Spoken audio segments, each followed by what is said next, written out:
ветерандық хәлләр, ел бойы біз Хәмдүнәне сағынып яшадық, юқсан яшадық. Аны якыннары да, иҗатташ дуслары да, тамашачылары да сагына. Бүген барысы бергә җыелып легендар җырчының кабере янына килделәр. Мине Курган зиратында җирләрсез дип Хәмдүнә Тимергалиева үзе әйтеп калдырган була. Бисмиллаһир-рахманир-рахим. Татарстанның һәм Башкортстанның халык артисты бер ел элек безнең арадан кинәт китеп барды. Хәмдүнә Тимергалиевага 71 яшь иде. Менә эстрада бүген нәкъ менә Хәмдүнә апа җитми.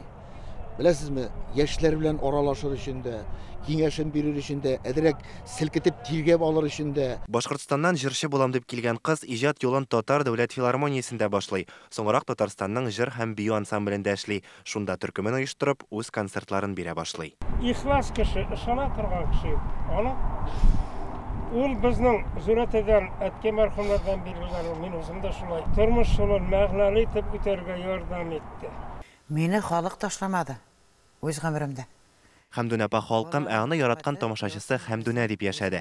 Иҗат юлы дәвамында ул 1000-нән артык җыр башкарган. Шуларның 200-дән артыгы халык җыры. Нәкъ менә алар Хәмдүнә апаны таныта да инде.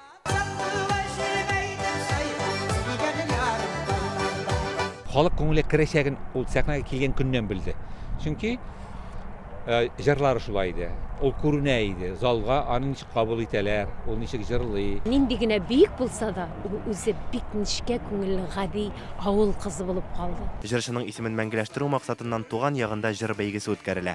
Бу көннәрдә Уфада һәм Казанда аның хөрмәтенә хәтер концертлары узачак. Киләчәктә Хәмдүнә Тимергалиевага һәйкәл куюны яисә аның исемендәге урам булдыруны планлаштыралар. Әлегә теге исемен мәңгеләштерү турында ниндидер адым ясалганы юк. Бу мәсьәлә безнең алда шулай ук басып тора. Әлбәттә, нинди дә булса фикерләр булыр. Үзе китсә дә җыры яши.